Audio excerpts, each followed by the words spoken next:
12,000 करोड़ की लागत में बना ये दिल्ली देहरादून एक्सप्रेसवे इनॉग्रेट होने के सिर्फ 2.5 महीने बाद ही इसमें 1 मीटर से भी चौड़े गड्ढे दिखाई देते हैं। अब weather.com के इस आर्टिकल के अकॉर्डिंग पिछले 7 दिनों में वहां पे सिर्फ 18 mm तक की बारिश हुई है।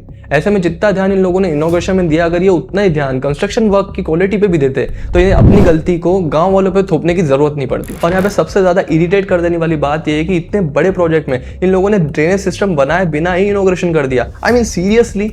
और ड्रेनेज सिस्टम क्यों नहीं बनाया? क्योंकि आसपास के गांव वालों ने जमीन नहीं दी। अगर आप हाईवेज को कंस्ट्रक्शन के बेसिस पर रेट करते हैं तो this type of highways should be the best to be constructed. अब एनएचएआई ने ऑफ कोर्स इस सबके रिस्पांस में एक स्टेटमेंट जारी किया सबसे पहले, और कुछ लोगों को सस्पेंड किया, including the project manager, team leader and the engineer of the site.